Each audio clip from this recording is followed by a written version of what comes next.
Turn up your volume.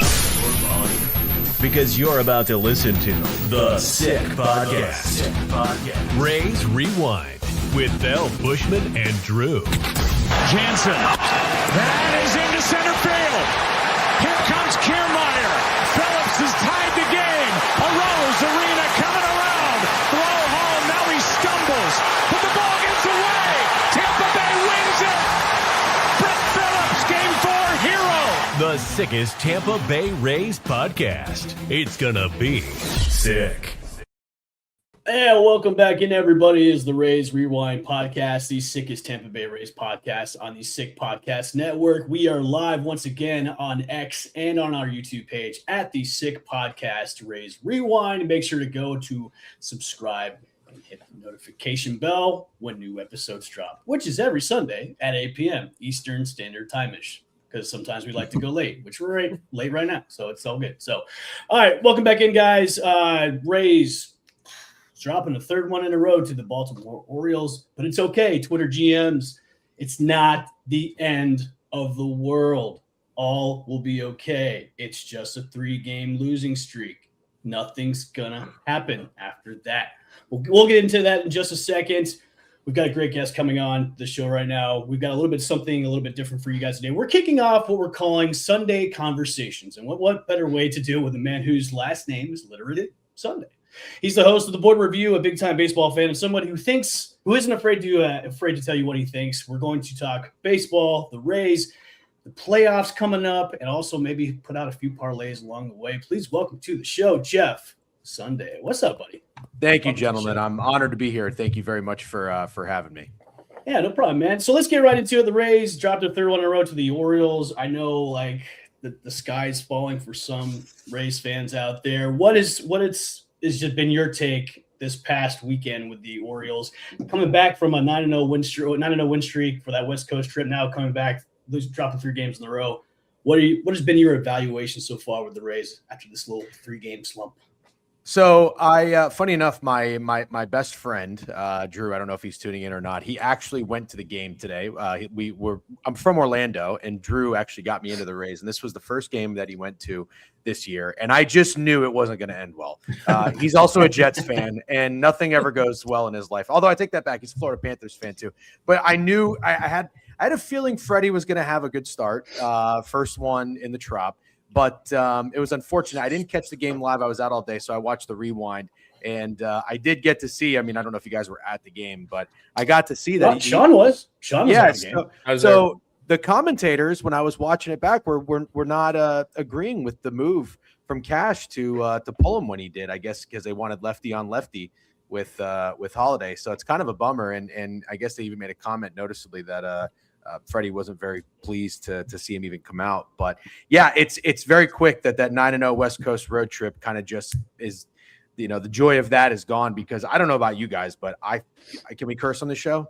Yes. I fucking hate the Orioles. I have that. They're not the Yankees and the Red Sox, but as a sports bettor, not even a Rays fan, like a couple years ago when the Orioles started to get good, they were winning games, and I just kept betting against them. I'm like, no, this isn't going to keep happening. They went to Wrigley one time, and I think I bet the Cubs every single game, and the scumbag Orioles swept them, and they cost me so much money. So again, not even from anything that had to do with the Rays, but I hate the Orioles so much. So I thought it was a sweep. Shame on me. They are playing tomorrow, which is so weird. But somebody did crucify you in the comment section. I saw that guy. He's got 3 comments. I checked the reply. I always check the replies when somebody chirps me. 3 replies ever in the history of the Twitter account. 2 of them are at me. So that's fine. I'm glad I'm kind of developing this the Orioles fans are coming at me when they have a little bit of success, despite being 13 and a half games back. Jeff, let me add on real quick. I just want to help Jeff appreciate the Orioles fans even more. Or maybe disappreciate. Yeah. My son and I, he was 6 years old at the time. We just moved up to South Carolina. We drove to Baltimore to watch the Rays in 23. Final series of the season between the two teams. It was when the division was really neck and neck. We saw the final 2 games. We had won the last 2 games. Final game of that series was back and forth. The Orioles tied it late. They ended up winning. It was a nightmare. But when they tied it, one of the fans there came up in front of me and my 6-year-old and gave me the finger. Oh God. Yeah. In the middle, like right in front of my kid. And so just, So you hate the Orioles too? Yankees fan. I'm not the biggest fans of the Orioles, but if it's the penance we have to pay to get Baker, Wells, I guess Cedric, and now I've always liked Jorge Mateo, so I'm like, you know what? If we're just not going to beat him this year, that's fine as long as things still work out. But as long as Mike Elias is the GM there, then we've talked about that on length on the show about how we've constantly keep policing the Orioles, so it's fun stuff with the Orioles. So we've talked about the trade deadline in many times in the past couple of weeks with this show, but Drew on this show said the Rays did not do enough. And get your thoughts on the Rays trade deadline moves. Did they do enough, or did they should have just added one more pitcher, one more hitter? Well, I guess I would say I agree. In terms of doing enough of adding another player, I don't even know that that's the argument I would have. I just wanted a different pitcher than Peralta, and I've never been just so you guys know, like I'm not like the biggest diehard baseball guy. My whole life I played every sport except baseball. Like it was really the only reason I started watching again is because I hated the Yankees.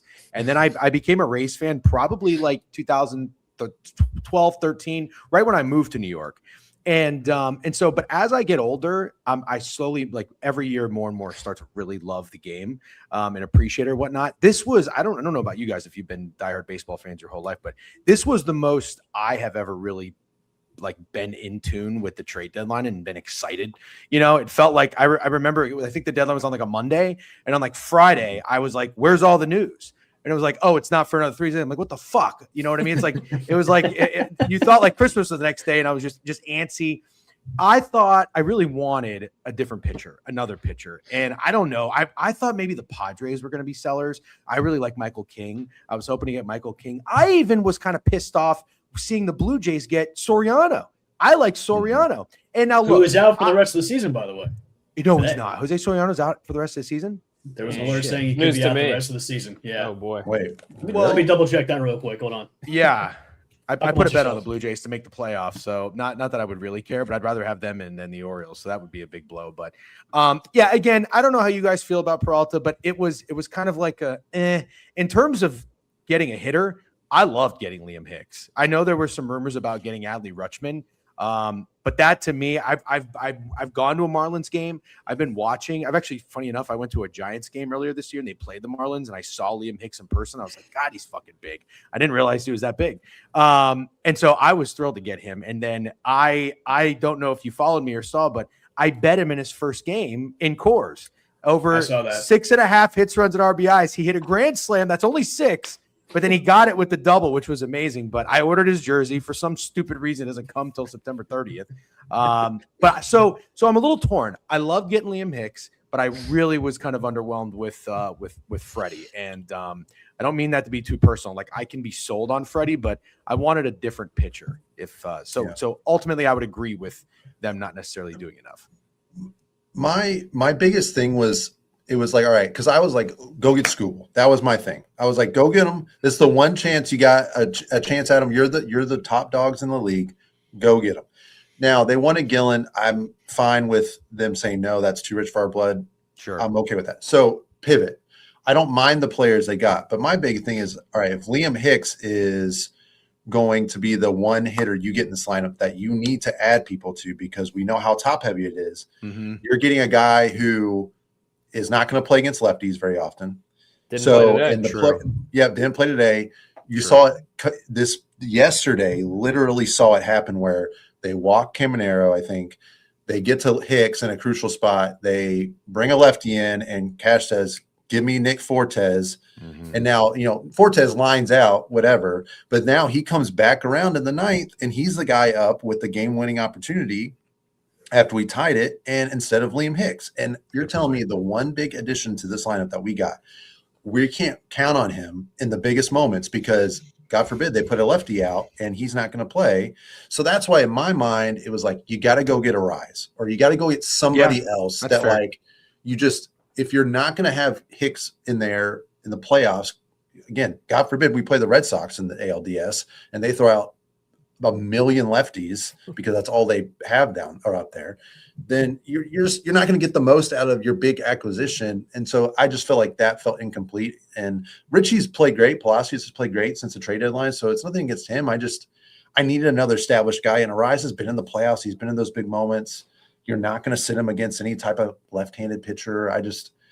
I thought they needed one more. And like Peralta is great. I thought if they're going to go with Peralta, they got to go get somebody else. Like I would have loved a Gossman or somebody like our Clay Holmes, like somebody that you felt like could go in and give you innings. I just don't have a whole lot of belief that, like, I mean, some of these guys like Jax is hurt. Obviously he's coming back. McClanahan's back tomorrow. We'll see. But like, I still am worried about a regression from Nick Martinez. It hasn't happened yet. I still think it's going to happen. And I'm worried it's all going to come to a head in the playoffs. And we're going to be like, man, I wish as the year has gone by, Jeff, Drew has gotten more pessimistic like throughout the year. Now it's gotten worse. Man, like if not this year, like when are you really going to actually put everything out there, put all the chips in and say, we're going to do it. That doesn't mean you have to be reckless, but I needed one more. I think Tyler Wells is a dog. I think he's awesome in the bullpen. I don't know. I just have this terrible feeling we're going to get to the playoffs and we're going to have Ben Williamson, if he's back, or Richie Palacios, or somebody up in this huge spot because we weren't willing to give a AA or AAA player or whatever for Luis Arise. I don't know. That's fair. That's my biggest fear. I wanted Arise more than anything, so I would totally agree with you on that. And we saw it yesterday. Like I'm just saying, that is a situation you will see in the playoffs. Yeah, that's a very good point. It's going to be on guys like Nick Fortes, maybe Jorge Mateo, or who, some of these right-handed bats that we're going to be subbing in. I don't like it. It doesn't make me feel good. That makes me a little concerned, but yes, I'm a little pessimistic, but that's just, I'm jaded, I guess, if you will. It is crazy too. Like when you say it out loud, Drew, of like the big fish we got, Liam Hicks, which he's been great. Unreal. I like him. I like him a lot. Yeah, he's been awesome, but it's like the fact that he's going to be shielded from lefties is like, it's tough to swallow. Like, oh, well, this is the big guy. And it's like, but once we face the lefty, like we're going to put somebody else in, but he has been, he's been terrific.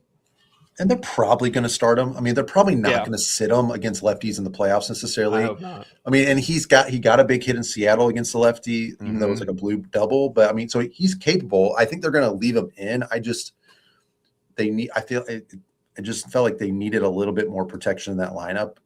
And Hicks can give you that. It's just in the certain situations, I'm not as convinced it's going to pay off.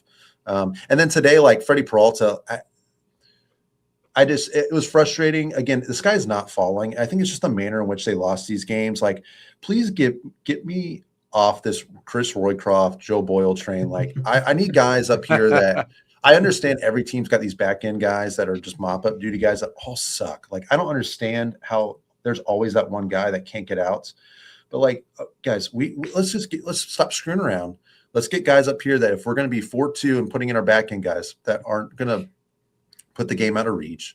I'm tired of it. Like the way they lost the games this weekend was super frustrating. I think the Freddie Peralta move today, in hindsight, yes, you could say it was a mistake. I thought it was a mistake from the beginning. You got a guy that his confidence has been way down this year. And I get it. Like if he gives up the big runs, so be it. But at the same time, like I just think that he was pitching well. If you're bringing Clevenger in for a Jackson Holiday matchup and he doesn't get it, which is what happened. Now you're screwed because you got Pete Alonso and you're in a bad spot. At least with Peralta, if he doesn't get Holiday, well, at least you still got a little protection against Alonso. He had pitched well most of the game. First pitch strikes, still a lot to be desired there, but like he had pitched well. And I just think I just thought it was a bad move. Like, I don't understand why we don't learn from these. I mean, Kevin Cash continues to be aggressive, and I get it. It's his MO. But I didn't think there was any reward out of what was going to happen today, because I think you just back yourself into a corner and it sank the entire game. It just did. All right, I mean, take a there's breather. no Take a game. breather. I'm sorry. I'm very frustrated with how this weekend went. I know. Take a breather. Jeff, looking at the Rays, you've been a Rays fan for quite a while now. I mean, looking at the start of the season where everybody kind of counted them out already, like, hey, they're going to be in fourth place, they're going to be dead last. Were you optimistic before the season started? Because, I mean, look where we're at right now. We're headed into the playoff race as, number one seed, probably clinch the East. Hopefully if we hang on for the next month and a half or so. Were you kind of like that at the beginning of the season, like, hey, if they place third, that'd be great, but not last. But are you surprised about how the team has done so well throughout the season so far? Yeah, I mean, I certainly didn't expect them to be first in what? I mean, weren't they just recently like in all of baseball, or was it just the AL in terms of? They had the best record in the league. I mean, like no, before this whole weekend. I would have never put a dollar on that happening in August, frankly. But I did have confidence because the thing with the Rays is as a sports bettor, what's so funny is going into the off season. I mean, I listen to a lot of sports betting talk and just general sports talk as well. But when people are down on the Rays, that's when they're good. And they screw everybody. And then everyone is reminded, oh, what am I doing? You can't count the Rays out. They're so brilliant in the front office. And sure, I didn't really know any of these names, but of course it's going to work. And then people start to get high on the Rays, and that's when they kind of disappoint. And I remember a couple years ago, actually, when that happened. I think it was when they got Paredes. Isak was in the lineup, and they also had. Do you remember Harold Ramirez? Loved Harold. I did too. Yes, Fat Neck Harold. Yep. Yeah, so like that, like their 1 through 4, I think was like Yandy, Randy, Isak, Harold, or 1 through 5. I forget who else was in there. Maybe Bilal, but they didn't go. They got these guys. They were kind of a disappointing team. The following year, they were really good. And for me, it's been kind of hard to get a read on him after last year. So like going into this season, I didn't have any expectations really. I love Rasmussen. I think I took him to win the Cy Young like 80-1, 100-1 like a year or two ago, but then he got hurt.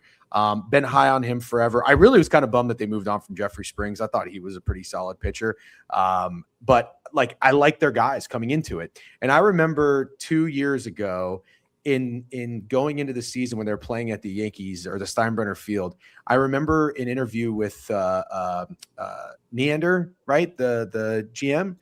And he was saying how like Shane's the leader in the clubhouse. Like all the pitchers like look up to Shane, and then Shane gets fucking hurt. And you remove Shane. And I think Pepe had ended up becoming like our number one or whatnot. And we just got off to such a rough start. I still had hope during that season, but I was like, man, I you know what? I'm just gonna be like even keel, not get too high, not get too low. And that has worked out great for me going into this season. Because like honestly, even that 9-game win streak, it was so cool to see happen. And as shitty as some of these losses were against the Orioles, we did have that come from behind win against the Rockies was pretty awesome. Grinding out that one win, I think we kicked the Mariners' ass for the most part. There was one like 3-2 win or 2-1 win or something. That like the ball bounced our way a few times. It's not going to bounce your way the other times. It just sucks that it's against the Orioles. But like I didn't get too high on that West Coast trip. I'm not getting too low right now, and it feels pretty good. But shit's going to get real soon. So I don't know where your guys' head at, but like all I'm asking for is in the postseason, don't score one run like they did against Cleveland, and just please don't get swept by, I'm not saying it's going to be the Rangers, but a team like that. Like that's what I'm hoping for. And just from now till then, like staying healthy. That's kind of where I'm at. So I have them to win the AL because it feels kind of like it's wide open. I think the biggest threat when I placed the wager felt like the White Sox, as silly as that sounds. But I'm pretty confident, man. I got to tell you, I'm not going to get too low as upsetting as it was losing these last 3 games. I mean, the Yankees are losing, which is great. But I feel pretty good, and my expectations are managed throughout from start to finish with this team. Yeah, I think going forward, like with the next month and a half that we have, is just take care of business, man. Like, yeah, exactly. That's all. Exactly. And play to the level of the team that you're playing to as well. Mm-hmm. Orioles, I know the Orioles play us tough all the time, but we should be beating this team, handily instead of like giving up games. Like I was at the game on Friday, and like it was just missed opportunity after missed opportunity. And I know we went to the ninth. We could have won that game too as well, but it's just like missed opportunities one after another, especially in these past 3 games. It's like we're missing like left on base. The extra innings, like we could have won these games. I'm okay. But like every team has a little bit of a stretch like this. Yep. Coming back from 9-0 is great. Yep. But like when you're coming back home and your home turf where there's a rocking atmosphere, like last night at the Trop, where there was 28,000 people there, you got to show up, you got to show out, you got to beat the Orioles, and tomorrow you've got to beat the Orioles too, and another like early day game too as well. I'm just the only thing I'm worried about is hey, now the bottom tier teams of the AL East are getting hot right now, and now they're getting hot, they're creeping. I'm not worried about the Blue Jays or the Orioles. I'm still worried about the Red Sox and the Yankees. Now, whenever Judge comes back, we still don't know, but the Red Sox have been playing kind of crappy baseball the past couple weeks. I think ever since somebody called them out on Twitter saying, hey, they were patched into people's like microphones and stuff, learning about pitches. Then they started losing. Who knows? Conspiracy theories all over the place. But I'm still worried about the Yankees and the Red Sox going forward. But I think for the Rays, put the blinders on, take care of business, just go all the way. I want to get into the playoff race. I mean, we're still kind of early about the tightening up on that. Now the last place or the last spot in the AL wild card is, I think there's about 5 teams tied for that right now. Out of those teams that you're looking at, who could be the most dangerous out of those 5 that are tied for the last wild card spot? Not the Yankees or the Red Sox, the ones that are all tied together. I think it's the White Sox, the Tigers, now the Orioles. I think the Blue Jays are in the mix now. Out of those teams, who could maybe just catch fire and just kind of clinch that last spot? 2 teams come to mind. The Tigers, who, funny enough, similar to what we just saw the Orioles do.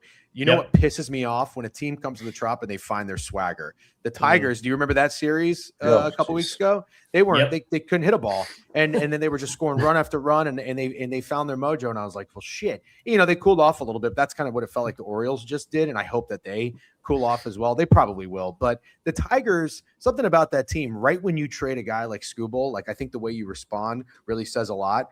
And their bats came to life. They were scoring 4 or 5 runs at ease, putting up a 7, 8, or an 11 here and there. I think they beat the shit out of the Mariners. They scored like 24 runs in 3 games in Seattle. Too. Yeah. So Detroit, good manager.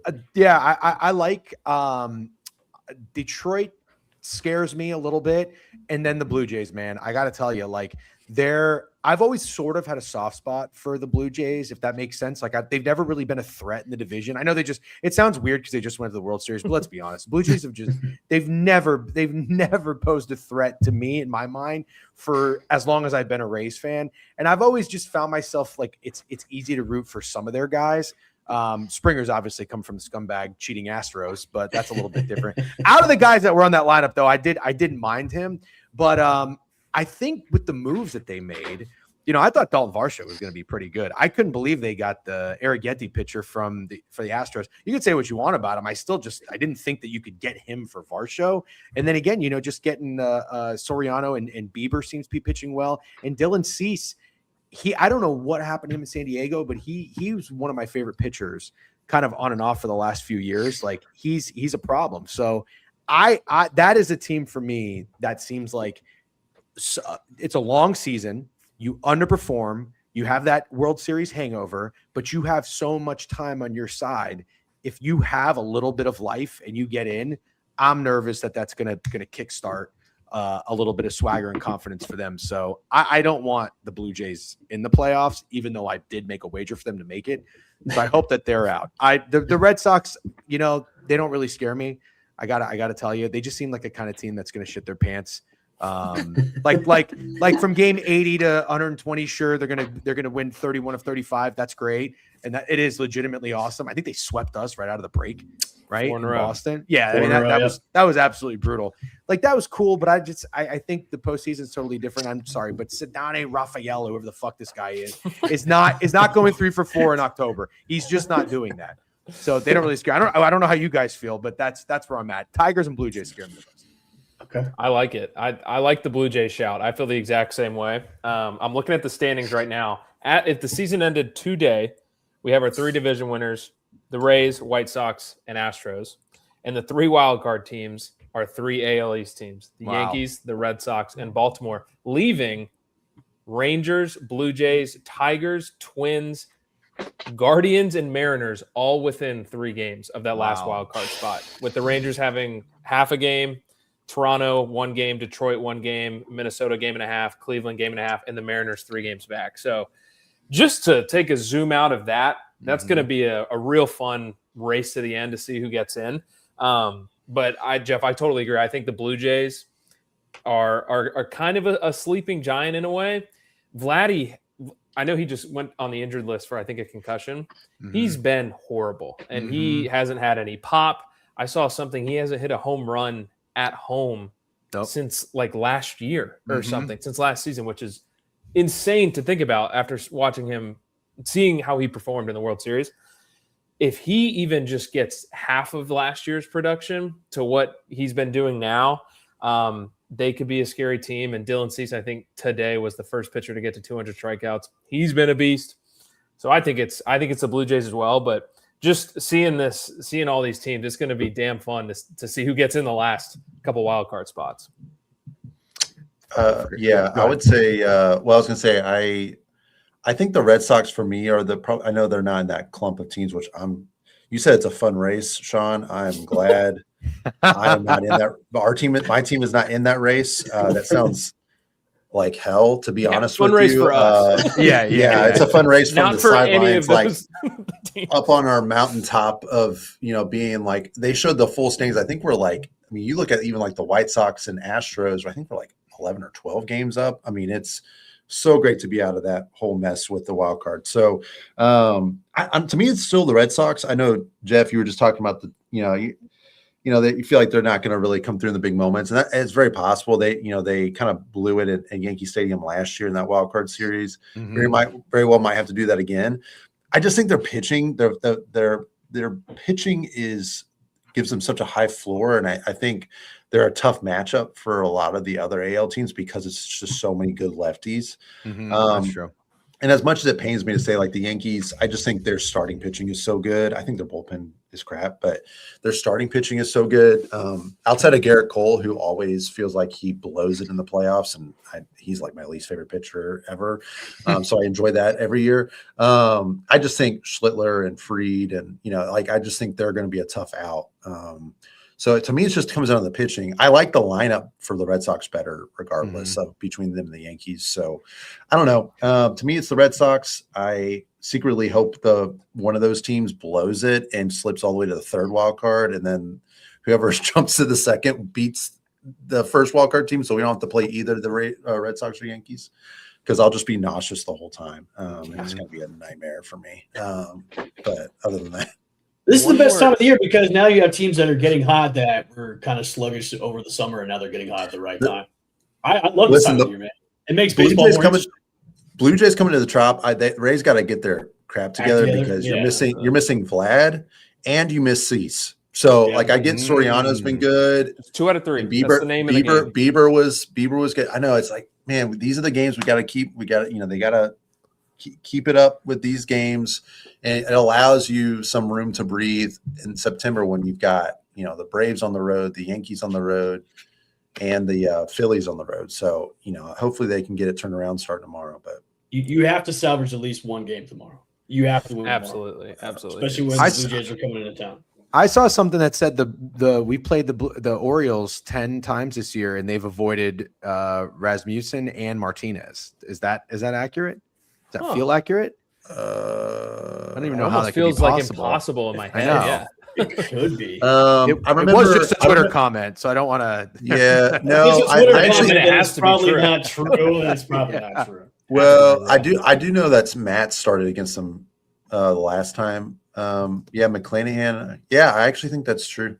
I thought that was pretty crazy for both of those guys to not have to pitch against them once. But one last team that is only a game back somehow, and they did it in 2024 where they sold at the deadline and made the playoffs, is the Detroit Tigers.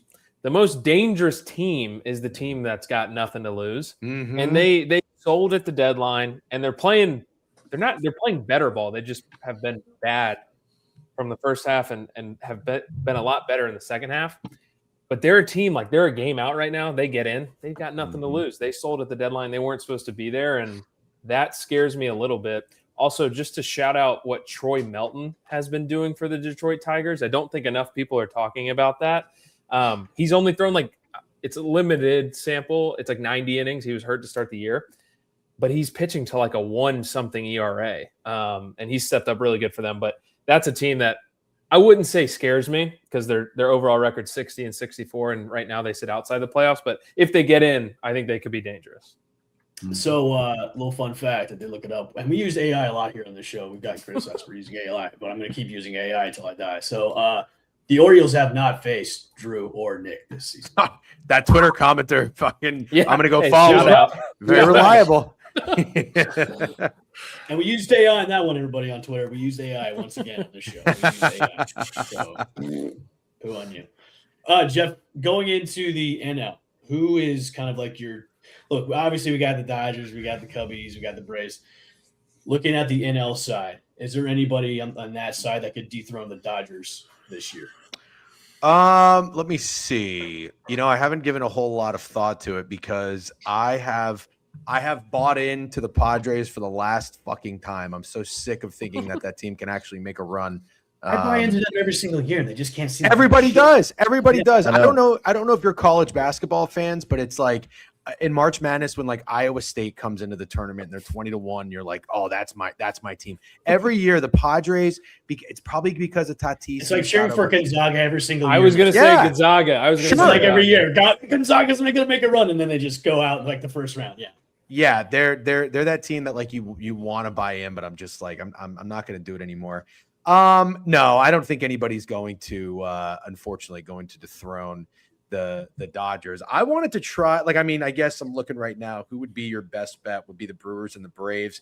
I hate to admit that I don't think the Brewers would be the team that I would pick to go against the Dodgers, and I just don't Everybody know. wants the Brewers Rays World Series to upend. I think it would be really cool. I really do. I think it would be cool, but no, I don't know why. I just can't see it. But I mean, look, Mizorowski is awesome. I don't know. I just don't know enough ball. I don't try to pretend like I'm that much. We don't but I either. mean, We're not a stats type of show.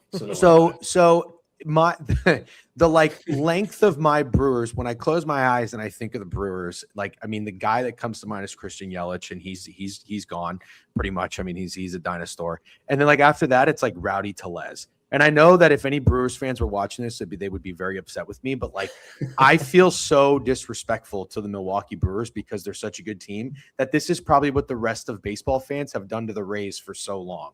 It's like, there's no way. I'm not taking this Valade guy fucking seriously. You know what I mean? I'm just not doing it. But that's how I feel about the Brewers. I never really I don't bet against them. I'll tell you that. I respect them enough there. But I don't. And that's kind of why I wasn't really a big Freddie Peralta guy. I always just always thought he was kind of a fake ace. And, when the Mets made a move for him, I was just like, there's just no way this is going to work out well. So no, I don't know. The Phillies, I think are I want to put a bet against the Phillies some way, somehow. I haven't really looked into it yet, but they got to blow it up, I think. Unfortunately, I don't have any good news from the NL. I think it's going to be the Dodgers. I don't know that it's going to be a cakewalk because baseball's weird, but you guys would probably be better suited to answer that question than me. I would love to see the Brewers dethrone the Dodgers. Just to But upend. can it happen? It could. I mean, You think so? I think know Snell just it came definitely back. could. I know Snell just came back. He had a great outing the other day. He did. He's a very good pitcher.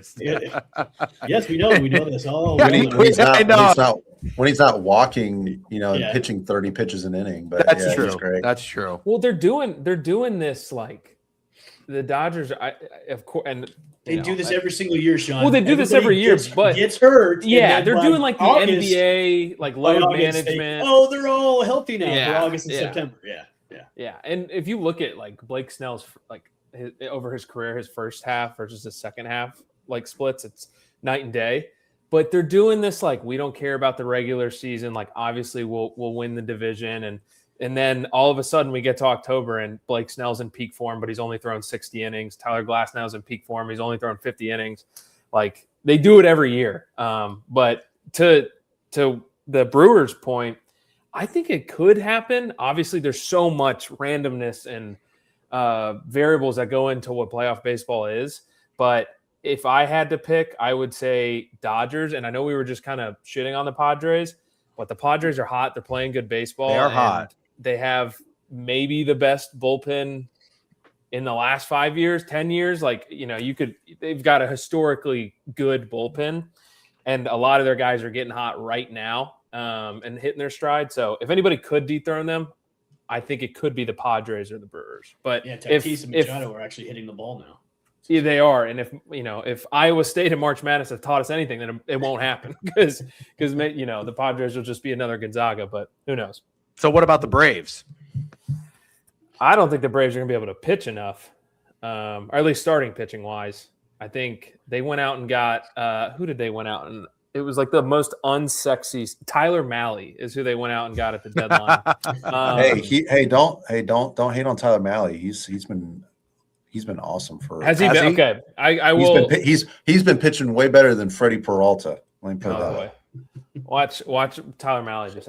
He just threw a shutout ball in Yankee Stadium. The Braves to me are kind of like that another team where we're so high on them, but when it gets to the playoffs, they shit the bed once again. Yeah, they're almost like another Gonzaga too. Here's the thing though, the Dodgers, like, their starters are great. Like Yamamoto is just so good. I mean, honestly, like, I don't know if there's a guy you'd rather have pitching a Game 7 right now. I mean, just after what he did last year in the World Series, it's just like, I don't know how you would pick anyone else. So outside of him, I mean, like, the Braves to me had the lineup. Going to be pitching? Has Ohtani said he's going to be pitching? No, I don't. They haven't said yet. No, they don't. Watch, he'll mysteriously or miraculously say, "Okay, I'm going to start to pitch again in October." I just think that the Braves lineup is just, man, they get the starter out. I mean, I don't think the Dodgers bullpen is. I don't have like the stats in front of me, but like objectively, like Diaz has been awful when he's pitched this year. Mm-hmm. And like if you can get through the starters, man, it's possible. And they've done it before. That's the thing, is like, I know this wasn't the current iteration of the Dodgers, but they've done it before with the Dodgers, where they've beaten them when they weren't supposed to. So I don't know. I mean, and in the Dodgers right now, man, they're playing in the wild card round if season ended today. So Brewers just went and took 3 out of 4 from them in LA. I get it. It's not playoff ball, but Kyle Harrison comes back too. Like, oh, maybe they just outpitch the Dodgers and it just comes down to, big hits and get enough of them. So if you were to put like $100 free bet, the Brewers are 8-1 to win the World Series. The Braves are 11 and the Cubs are 13. I personally think maybe the value would be on the Braves, but you're right. The pitching doesn't really make it move. I just love that line. Drake Baldwin is, yes, like, he's one of the most fun guys to watch at the plate. Yeah, he's great. And then Olsen is also a monster. Like, I agree. Like, if they get the starter out, the Braves are a team that I think could do the most damage. But do you take the Cubs seriously? But you have to take that line, their starting lineup. I don't think their pitching's good enough. Personally, yeah. I mean, I think Clay Holmes, Gospel, they went and rebuilt like their rotation and their pitching doesn't scare me. Their lineup is really good. I mean, MPC is just a monster this year. So yeah, he's good. I just wonder how they would. I think for me, it's just, I feel like the Braves guys have been there for the most part. I get that, like, not everybody was there in 21. I like that experience. I think the Brewers are great. I just haven't seen a team like the Brewers actually come through. It's just the same with the Rays. Like, the Rays have been that team. Never seen them actually pull it off. So to me, it's like, and I think that's why the people always go back to the Phillies. They got all these veterans, these guys that have been there that have, gotten the World Series before. Trey Turner's won a World Series. Schwarber's obviously made a lot of deep playoff runs. He's a beast in the October. Like, you just kind of fall back on who's done it before. And obviously the Dodgers have done it. So that's why everyone's just, even if they're in the wild card round, it's just like, well, how would you pick against them? I don't know. I think the Braves for sure. I think they got the best blend. Chris, you talk about somebody that's done it. Chris Sale's done it. He's done it. Bad. So yeah, he's awesome. So Jeff, before we get you out of here, and thanks for coming on the show. Thanks for everybody tuning in too live on X. We're getting a lot of X people tuning in from my profile. By the way, how's everybody? Join us in the comments too if you got any questions or anything. Let's come up to some crazy prop bets that could come up in the playoffs. Anything cooking up just yet? What do we got for the playoffs? No, I mean, the only thing, like I said, was I took a position on the Blue Jays. I took their over win total, and I took them to make it at 11-1. I'm not a big CLV guy that I'm going to flex on everybody, but the last I checked it, they're down to 4-1. And the biggest reason was I just felt because of the pitching moves that they might have the advantage in more games than not. And maybe just a few bats in their lineup would come to life. But no, like I said, I mean, I think the only thing I would probably do is something against the Phillies, although I haven't really checked to see even what a line would be.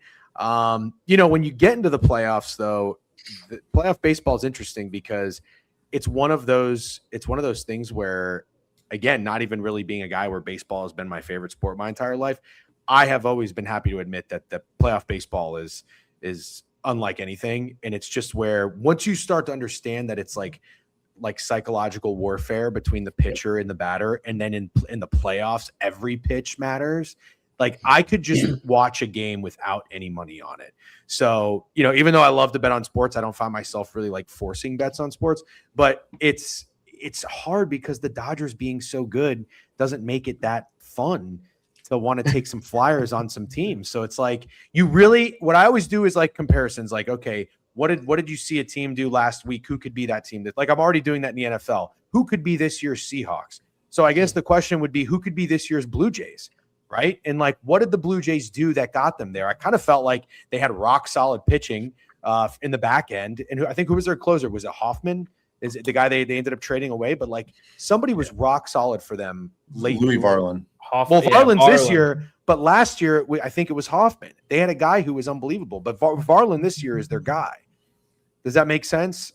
I don't know if it does. What I'm saying. Varland was rock solid because they got him from the Twins. He was awesome from that point Even last year, though, he was good. Even last year, he just didn't close games because they had signed Hoffman to be the closer. Hoffman was up and down. You remember he gave up a grand slam to Junior earlier that year in the ninth. So he had some moments. Mm-hmm. He played well in the playoffs, but Varland was really like, I think the guy that was like clearly their best reliever. Yeah. But then Hoffman ended up blowing it, in Game 7 to Miguel Rojas. So, I don't know. The Blue Jays, what they did is a lot of what the Rays, they get compared a lot this year.